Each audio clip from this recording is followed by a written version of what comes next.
The Love My Mind nonprofit initiative was founded in Saskatoon, Saskatchewan by the Anderson family in memory of Mark Anderson, who suffered from the darkness of depression compounded by addiction to alcohol. Mark took his life in November of 2018. During the grieving period, the family recognized a desperate need for mental health awareness and support, addiction, and suicide. The vision of Love My Mind is to facilitate awareness and support, and to start more open conversations about the stigmas of mental health. Today, I have Darren Anderson with me. Welcome to the show, Darren. Thanks, Lisa. It's a pleasure to be here. Thanks for the invitation. My pleasure. Tell us a bit more about your brother, Mark. Wow, my brother Mark was it's interesting because he was 9 years older than me, but we were not initially close, but in the last 20 years, we'll say, we were very close. We did a lot of business together.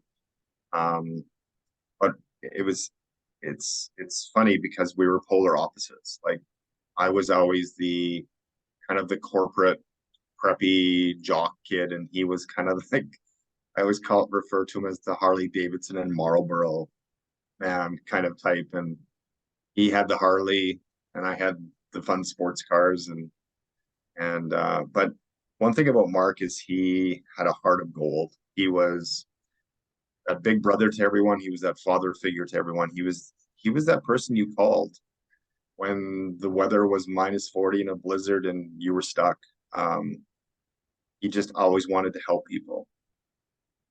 But with that, he also carried, as we refer to it, the male stigma. Um, he had the big laugh, but he was always uh, guarded. He wouldn't talk about a lot of his feelings and emotions, and that came from our like growing up. My dad was an NHL hockey player. He was a rugged big guy, and so love was not used a lot in our family growing up. Even though with my mom, she was the most loving person today that I've ever met. Like I totally like look up to my mom. She's my hero, and so she was the glue in our family. Uh, Mark and my father were very close. They fished and hunted together, where I didn't. I was focused on school and sports and so forth. So um, there was a lot of moving parts growing up to when we got into being adults and getting into our careers and that. But overall, very wonderful man, like I said. But as I alluded to in the introduction, Mark had his struggles too. Can you tell us a bit more about that? Yeah, so Mark was always he was a drinker. I never ever thought it was an issue or was going to be an issue. Um, but remember now, like again, when tragedy happens in one's life, like you tend to look back and reflect. And remember Mark always referencing his demons. And at the time, I really never thought much of it because, again, we're going back 10, 15 years, and mental health wasn't a conversation. He didn't use those words. He didn't use depression or anxiety. Um, and it wasn't really to like 2010 when Mark fortunately went through a divorce, which wasn't, it's not good for anyone. But um, then in 2015, we unfortunately lost my dad. He was dealing with the horrible disease of Alzheimer's, had a stroke, and during that process, Lisa, my dad just didn't, or my brother didn't understand Alzheimer's. He didn't understand why his dad didn't remember him, why he was so frustrated all the time, and so forth. Again, where I kind of researched and educated myself, and myself and my father actually had a very good relationship through those final few years when he was dealing with that. Mark removed himself. And then when the stroke happened, Mark refused to go up to see his father. And I remember the conversation with Mark that you just have to go up, you have to see him, you have to say what you need to say, or otherwise you're going to have some serious regrets. So dad passed, and almost instantly you could see the spiraling. I would talk to a lot of Mark's clients because, again, we had a lot of crossover with our work. I was on the marketing side and he was on the apparel promotional side. And even they were mentioning that Mark wasn't the same. It was they could smell alcohol sometimes when he come to visit them, and they felt that pricing changed and so forth. So there was just a lot of little factors that were building up to become big factors. And but he'd always position himself as, I've got this, I'm fine. He was very recluse, became very recluse. We wouldn't really see him in his own dwelling in his house, like he wouldn't invite anyone over and so forth. And yeah, then us as a family, my mother, my sister, and Ashley, Mark's daughter, got together and we had a surprise intervention. It was house one Tuesday night and in November of 2018, and he was at home doing some work, drinking, and then it just became very evident that the house was a mess. We found empty vodka bottles and tequila bottles. He became very emotional. He wasn't really fighting us. He was just almost like, thank you for showing up. Not that we ever ignored him. Like, we were always very close, like, again, very close. And he would come over to my house more so than the opposite. But it's almost like he was even though he wasn't asking for help, he was wanting help and needing help. And that's where I really recognized that there wasn't a lot of help to be had. We immediately put him into Larson House, which was a very short-term detox, like 3 to 5 days, Saskatoon. And I always wondered, like I said, well, what's the plan after, like, he comes out of Larson House a few times, like, what's the next step? And everywhere we turned was a wait list or really heavy protocols. And then we started looking out west to like Edgewood and Nanaimo, and now you're looking at some financial aspects that wasn't an issue for us, but it was a commitment for us and for Mark. But he did a wonderful job of positioning the fact that he can do this. He'll just need some help. So we really put the cart before the horse and got him into AA. We had an AA member that our family knew. She's done a lot of work in our community that worked directly with Mark. And the overall picture was looking quite promising. And Mark turned to social media to really let people know that it was promising and he was getting sober and he was getting back on a healthy path. And unfortunately, I was the one that was doing the drop-in calls at his house, and I would catch him. And again, he'd become very emotional. And so we worked together on many factors, like just from exercising, Lisa, to nutrition, to, wasn't like I said, we need you to stop drinking immediately, but we need to come up with a plan. If there's no facility and support externally, we need to do this together internally as a family, which he agreed to. He wasn't against it. But it was just such a tough path because it just seemed like we got moving, but it was almost like we were in that revolving door, and then it got worse, like we're in a revolving door in quicksand. And I'm like, oh, this is going nowhere. Then it started to affect my relationship with Mark because I, at that point, had to become the bad cop, so to speak.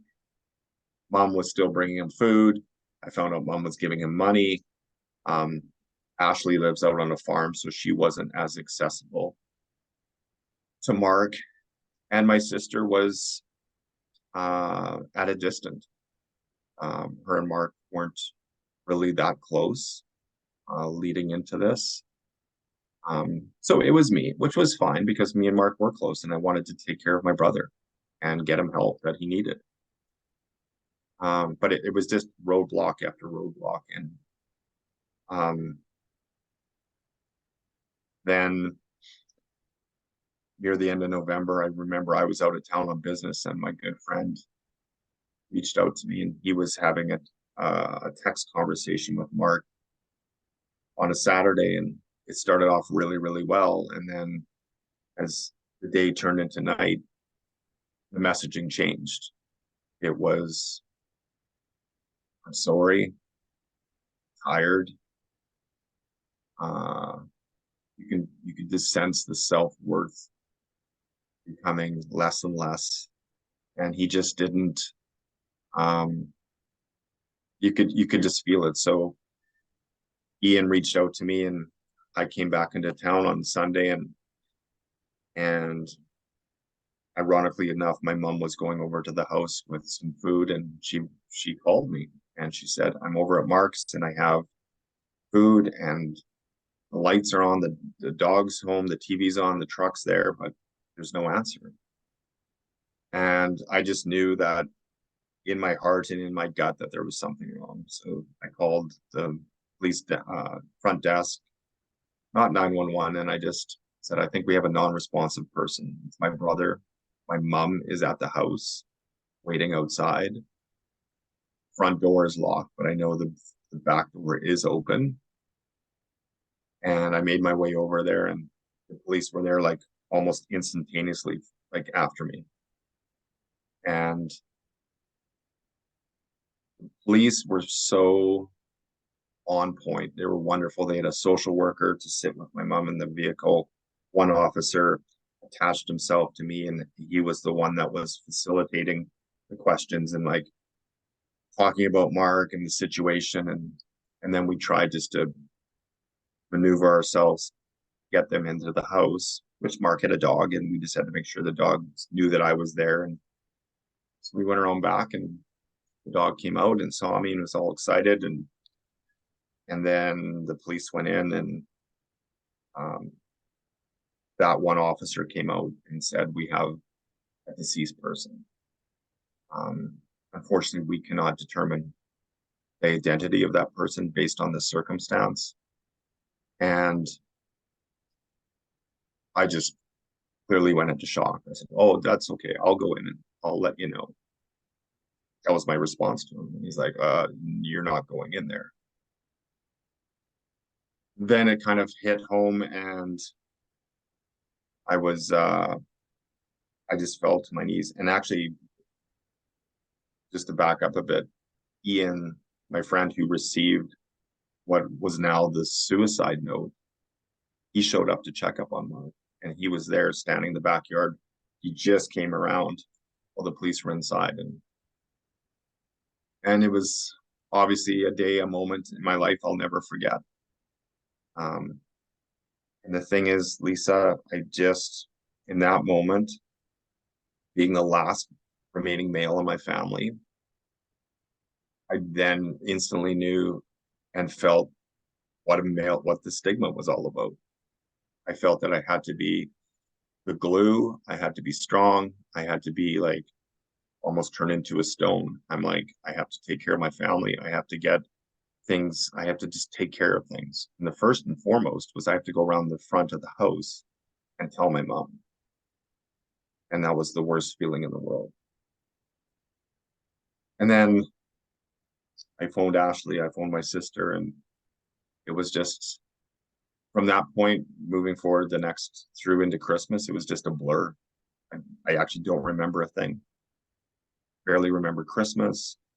It was just, yeah, it was just a moment in my life that it was just, I wouldn't wish on anyone. Um,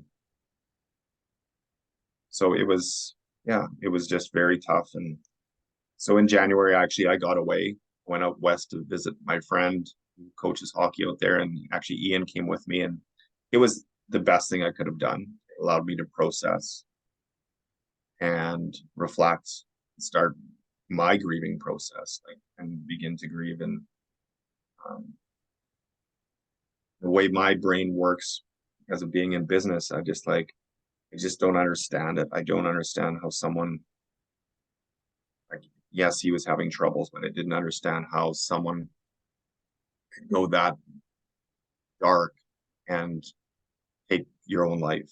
I just didn't get it. So that's when I started thinking about when this disease sets in, the depression, the addiction, the suicidal ideation. Is it so strong that it just takes over our conscious thoughts and starts making decisions for us? That was my first, like, that must be it. So I'm like, we become incapable of loving our own mind because it's not really us making decisions anymore. It's this disease. Um, so it was, yeah, it was tough. I am so, so sorry for your loss. I find it so interesting, Darren, as you were saying, as the male, as the sole male left in the family, you felt responsibility. Because you know what? Even after my daughter died, sitting on the couch across from the police officer and the coroner who were at my house that night, my husband on one side, my son on the other, I was the one who thought, I could just imagine my arms almost encircling them spiritually, if you will, and thinking, I will be damned. If anything, I will let anything happen to the rest of us. And taking that on myself. And I question whether that is what led me down my path of greatest darkness. It's so interesting. So then all of this led into Love My Mind and the importance of starting conversations. I'd love to hear more about that. Yeah. So when I got home, um, again, yeah, and it was 100% a grieving tool. It was, I know that, and whether you could think it was just to like um, create my own little roadblock and not think about what just happened or kind of just remove the fact, is it real? Like again, I was just like honestly, there were times where I would text him 3 months, 4 months after the fact, because that's what we did, especially when the hockey games came on, and just little instances in my life that it's like, oh, I gotta call Mark. So Love My Mind was basically exactly what you said. It was like, hmm, as men, in this case, in the outset, was seems like we're incapable of having those tough conversations, being able to reach out, become vulnerable, cry if we need to cry. We don't have to be the stone for like the rock for our family. And I'm like, this needs to change. We're going to continually lose men to suicide. So I'll never forget, I was in Sobeys grocery store. A good friend of like 30 years who's a fireman saw me from across the grocery store and he just came over and no words and just grabbed me and hugged me. And in that in that moment, it was like there was all these women watching this. They're like, oh my God, look at this. These two men are now embracing, they're crying. And then we started a conversation in the middle of the grocery store for 30 minutes.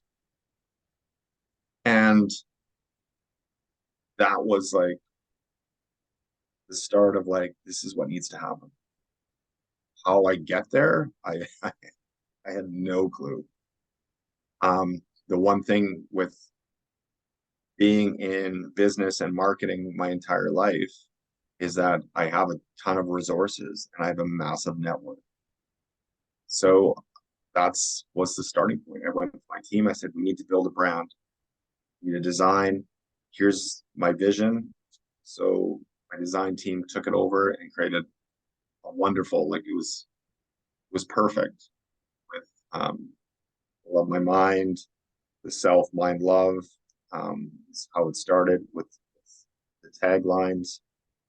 And then maybe in April, Mr. Wonderful Kevin O'Leary came through Canada on a tour, stopping in and talking to people about entrepreneurship, of course, politics and that. And he named a beneficiary in each stop. Our agency was the marketing team promoting his stop in Saskatoon. And he asked his handler, like, well, who can I donate at this stop? Well, actually, Darren just started up a mental health initiative. So I need to talk to him. First and foremost, he's a wonderful man. He's positioned as the villain on TV, which he does a wonderful job, but he is amazing. And we had a great conversation. And the event went on. It was very successful. My sister actually spoke at the event. I wasn't ready, and I recognized that pretty quick. She did a wonderful job. And then after I talked to Ashley, who's kind of going to take the admin part of Love My Mind, and I said, so what do you think? And she goes, well, I think based on the structure of this, we'll probably donate like $3,000 or $4,000. I said, oh, that's a good start. Like, what are we going to do with it? Couple, like, actually, I think it was like a couple months went by, and I'm like, oh, did we just get like stood up by Kevin O'Leary? And again, I'll never forget the day. I was in a boardroom presentation, thank goodness, with people that I knew.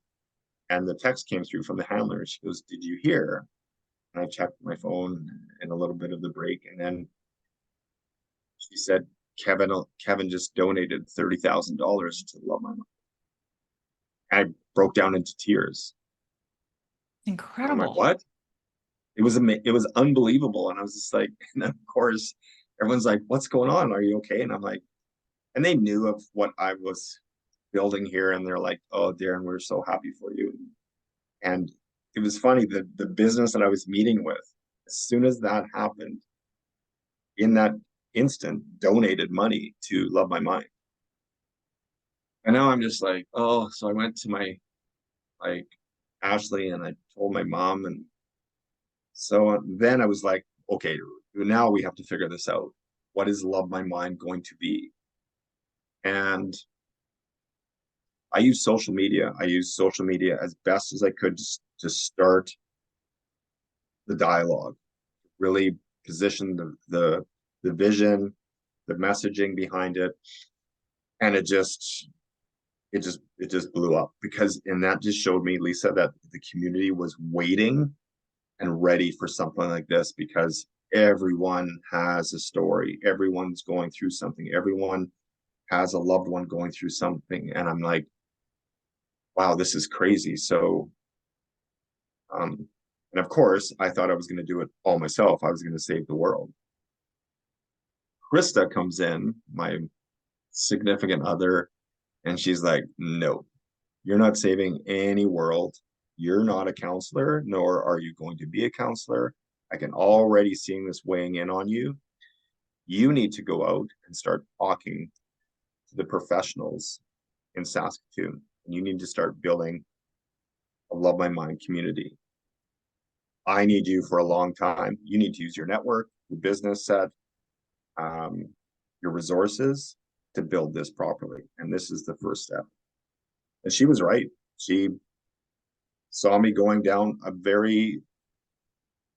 possibly a very dark hole myself, because I just put so much weight on my shoulders to make sure that this followed through and this happened and this happened. And if I had to go speak at schools, and then that's what I was going to do. But it was at the same time, it was knocking me down. It was taking pieces from me. And it was just going on pure adrenaline, so to speak.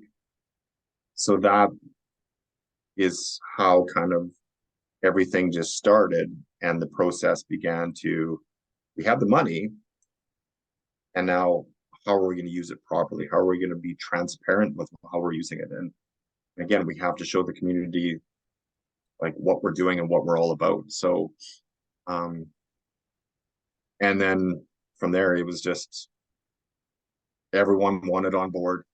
Everyone wanted to help, whether it was financially, volunteer work.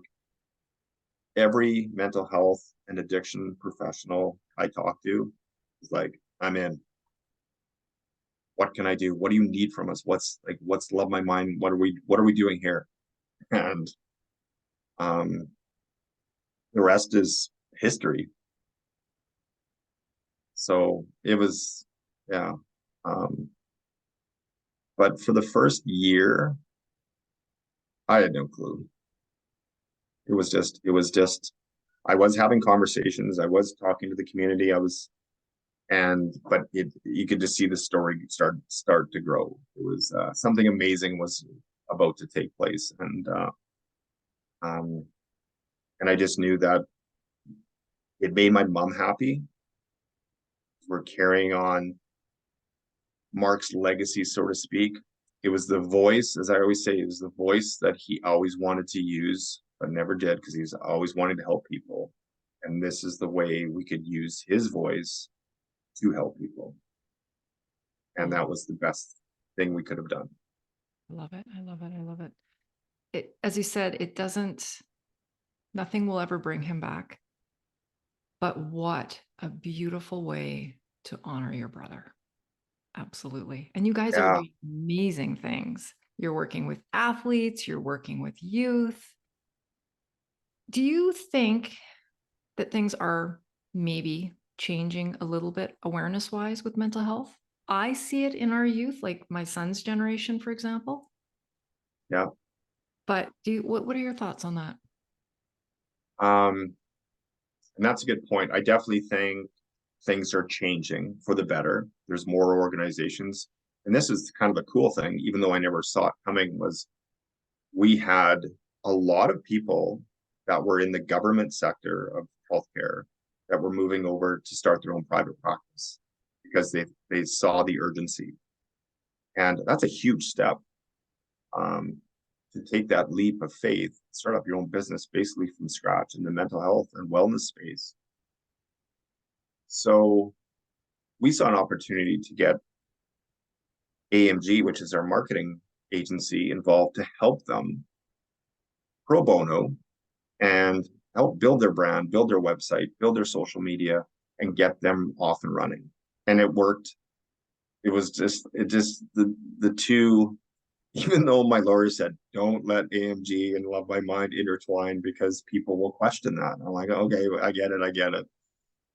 But as it happened, because I wanted it to happen, no one questioned it. No one's, because everyone, the partners that we aligned ourselves with, Lisa, were just like, these guys are a godsend. Like Darren's building us a website and they're not charging us. And Love My Mind is still doing what they're doing, but it just showed me that this is the way it needs to unfold and happen and to move this forward, because all these people are taking this courageous step forward to make our community a better place. And they have. Um, we have now over, like, I've honestly lost track. It's 70 plus partners, organizations. Like we do so much for the CMHA. So in that aspect, there is a ton more resources out there available. With that said, it's not that easy to find them, because when you people would still go to search mental health, it's not like searching the Cancer Society or the Heart and Stroke or even Alzheimer's. You'd get a lot of different results, and most of it would direct you to the crisis lines, which isn't the preferred result because they're inundated and people were getting redirected and so forth. So there was still a lot of work to do. And then COVID hit. COVID. Yeah. And I'm like, oh, this is like, it's bad right now, mental health wise.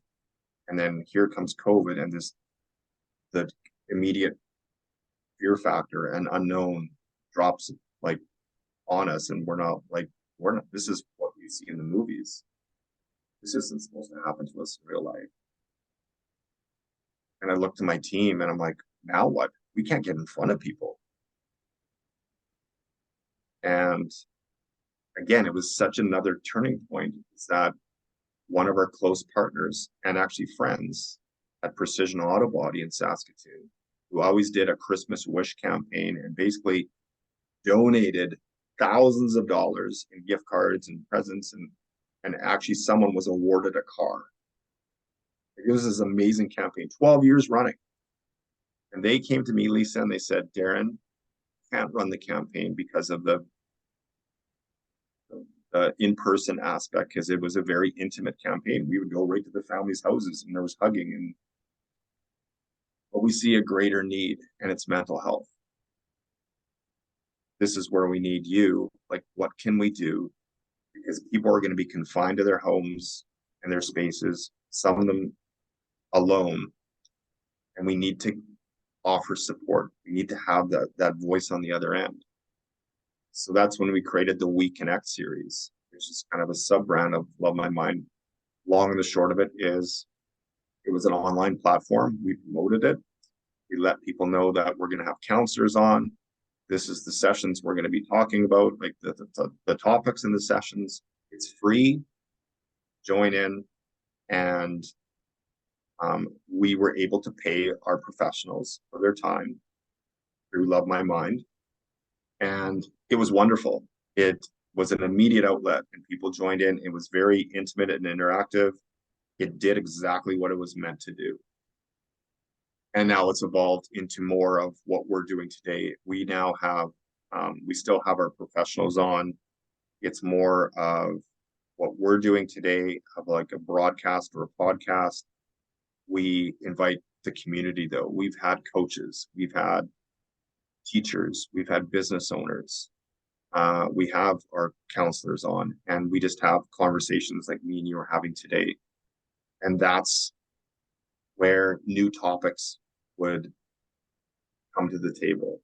One of those topics was our youth and how COVID is, and how it not was, but is going to affect our youth coming out of it. We started talking about the pressures to perform for young athletes.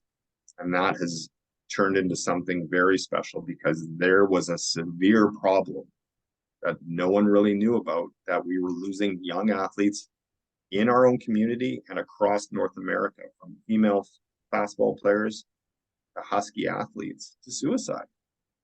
And I was like, wait a minute here, why is this is not being talked about? So I immediately kind of created a branch. I'm like, we need to focus on our youth, and even the youth that have been fortunate to get these scholarships or are working towards, like, what is elementary to high school to post-secondary look like? And how can we help these athletes? And it started with removing the fear factor, fear of being judged, fear of being ridiculed, fear of being embarrassed, fear of reaching out to your coach, your teammates, because they're like, well, what do you mean you're not well? And that has been a big focus for the last 3 years for us. And we continue to have conversations. Like, I remember last year we had a great conversation with Dean Seymour from Hockey Canada and Emily Clark, who's one of our national female ambassadors with the national hockey team. And now is playing, like, it's so cool to see the professional women's hockey league. She's there. She's a Saskatoon girl, like, doing wonderful things. Like, she's such a great ambassador of mental health and her community. And we've had amazing conversations. So things are getting better. There are more resources, but not to sugarcoat it, it's really bad out, as you're probably well aware. And I feel sometimes that it's tough to keep up. Absolutely. Absolutely. And I think the work you're doing, the work, that we're all hopefully trying to benefit this group, it's just the tip of the iceberg, frankly. Like you say, you do some work and then you realize, oh my gosh, these young, talented athletes are struggling. Or, oh my gosh, these kids, I shouldn't say kids, these high school students, who have been stripped of their ability to socially interact, which is part of their human development during COVID. I think we're still seeing that. It's just, and then, as a frontline worker in healthcare myself, now that COVID is quote unquote over, we're starting to see the effects of COVID on the front lines. And I think even COVID in and of itself is a huge area that I think we're going to see the spin-off effects of that for years to come. Let's pivot slightly to talk about Sure. your tagline. I love your tagline. Oh, that's the we're not here to save the world, so let's just start with one life. I love that. Yeah, and that's you know what, and it's funny that you bring that up because not a lot of people have um I don't know if recognized it or but it was really to simplify what we were doing is that we don't need or like we can't possibly save everyone, but we need to. So especially when we have our We Connect broadcast, if there's one person watching, listening, asking questions, and that person reaches out to our guest or to Love My Mind after that hour, we don't need to do anything else. We've already achieved our goal, achieved our mission, and we're getting that person on the right path. And then we continue it. And I still remember the first mom that reached out to me through our website. And ironically enough, it's always the moms, just so people know that I would say out of well, now probably the thousands that have reached out for support, gosh, it's like 9 out of 10 are moms. Wow. But I remember this mom, she goes, I don't know if I have the right person here. I love what you guys are doing. I've watched and heard your story. My daughter, she's in university now. She's doing well, but she doesn't come out of her room. She doesn't socialize. It's just I can see the changes, and I just don't know. I don't know which way to turn. I don't know what's happening, and I'm worried about her. And so I'm listening. And so me and this woman who I've never met, this mom, had this conversation. I said, you know what? I have the perfect partner. One of our partners is a counselor who deals like exactly what we're talking about. I'm going to give you her number. I'm going to let her know that you'll be contacting her, and we can start working with your daughter. She's like, for real? And I said, yeah. And in that case, she goes, well, I don't have um, benefits. I don't have the money to pay for this. I said, we're going to pay for it. And she started crying. Contacted our partner, and I told her, I said, we're going to take care of the sessions here. You just keep us posted on how she's doing. And they were off. They were off and running. And 6 months, 8 months later, I get a text from that mom, and she just said, thank you. I truly think you saved my daughter's life. And I'm like, there's our mission statement.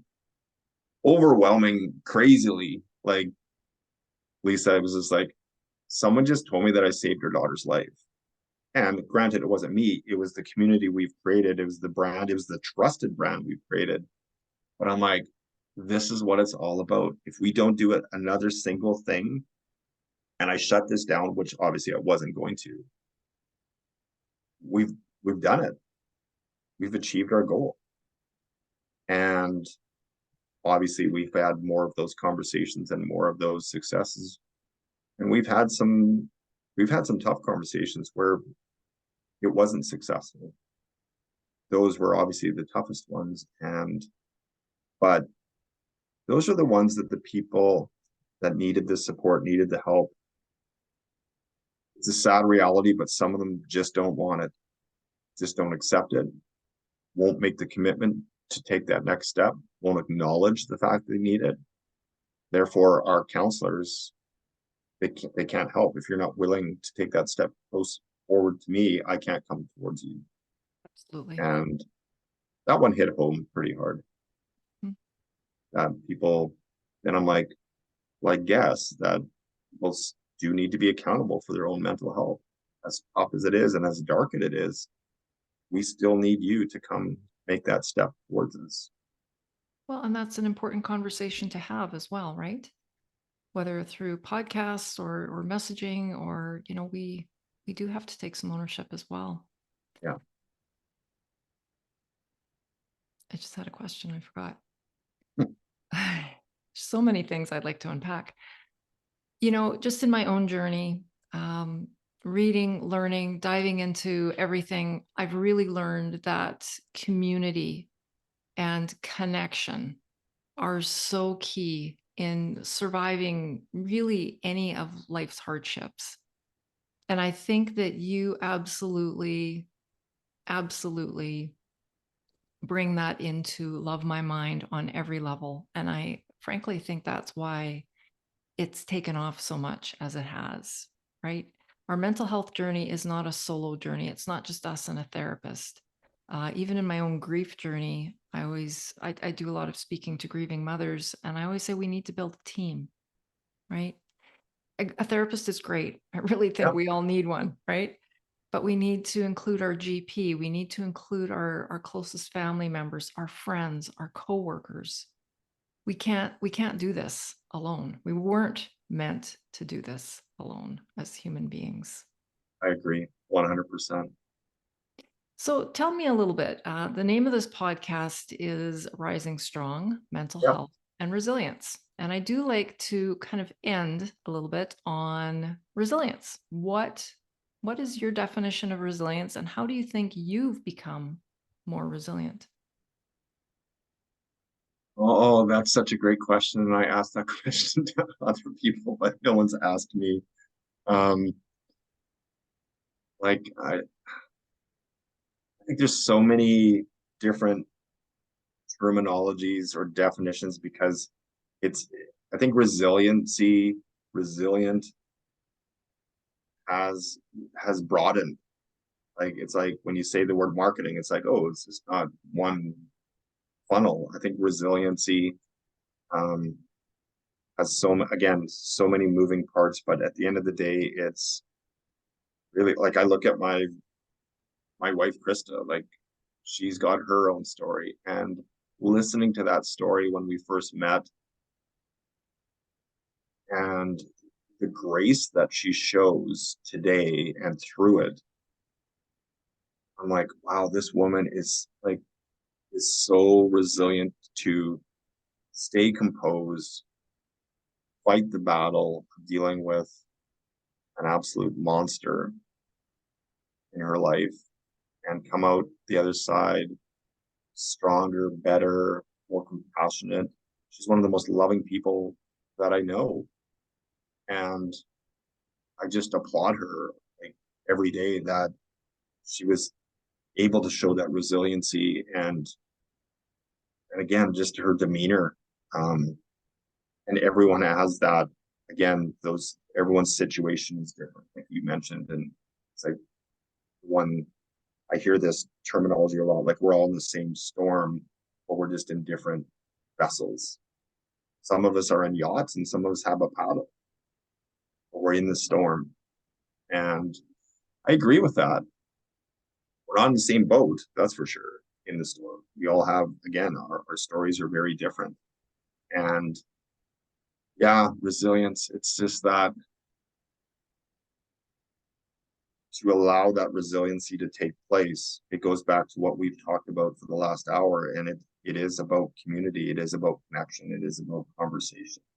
If we have those in our life and we have those supports, those connections in our community, we're willing to have these open, tough, vulnerable conversations. Um, that resiliency is just has a better chance of taking place. People coming out the other side better than ever. And for me, it's when I came to peace with my brother's pain and his darkness, and I truly understood the situation and that he is in a better place and the pain is gone. And I have told people that, you know, in a way that his passing has turned into a blessing.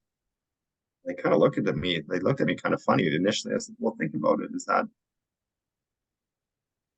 unfortunately with suicide, I've determined that this is just my point of view, is that they have a plan.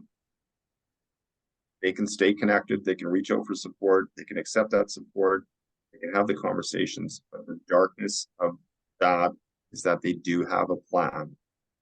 And it's almost impossible to, you may delay the plan, but I am finding that it's just so tough to stop the plan. So, and that's sad.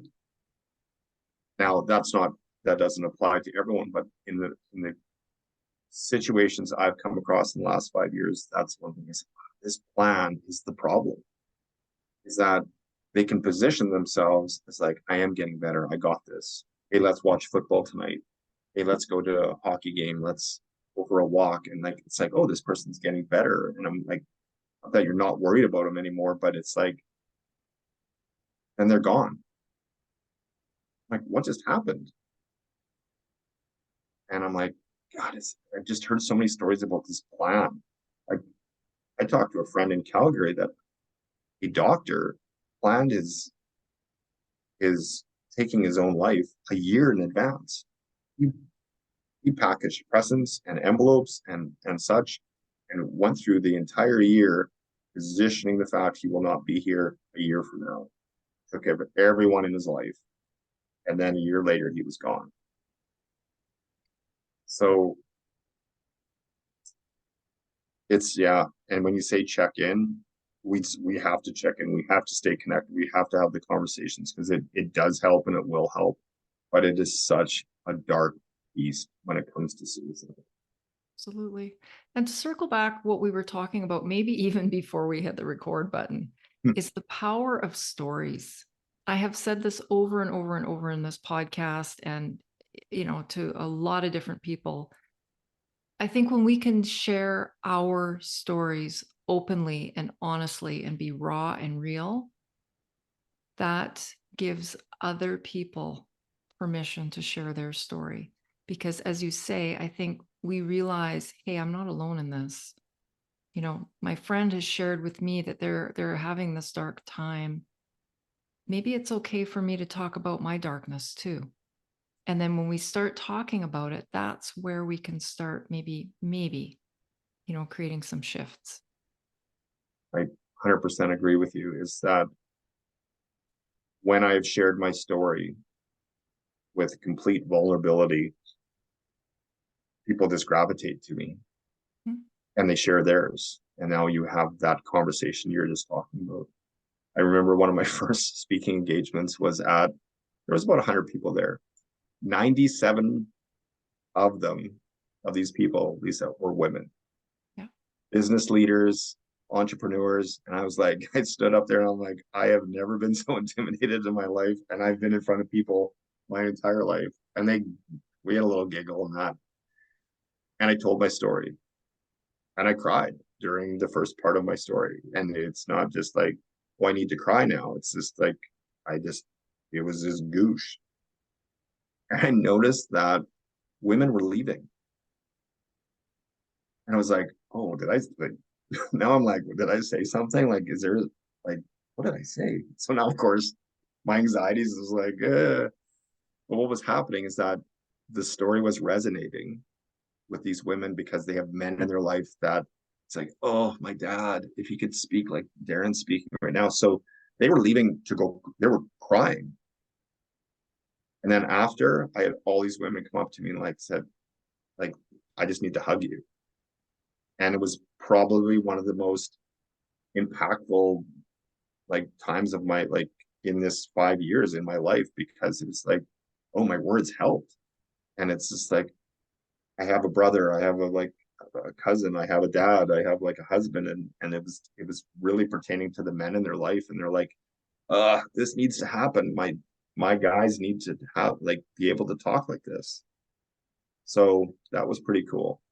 Very cool. And thank you for being that male voice, because I do think, perhaps we've seen a bigger transition for women to speak openly about mental health and so on. But you're right. Our men, our boys, the men in our lives, I do see it changing. I feel it is changing. In fact, I said to my orthodontic assistant, I said, your generation is going to change this. I said, I'm just here to facilitate the conversations, but you guys are going to bring the change. One last question. I know that there's people listening that are going to want to reach out, going to check out your website. Tell them where they can go. So our website is lovemymind.ca. It has everything you need to know, from like our professionals to our corporate partners to our story, to projects that we've completed, that we have coming down the pipe.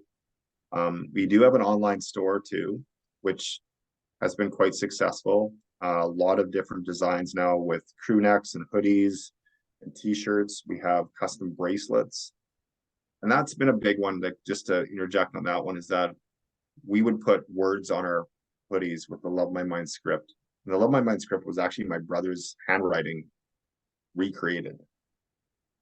And then we'd use words like grateful and breathe and resiliency.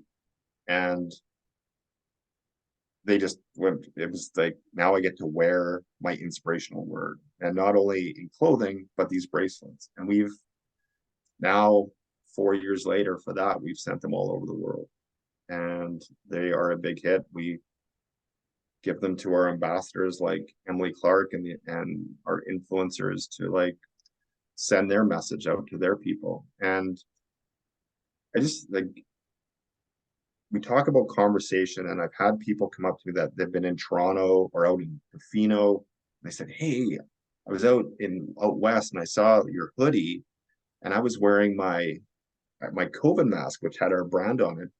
And next thing I know, I'm having a conversation with this person about mental health. And I'm like, that's exactly what this apparel does. It evokes conversation with strangers.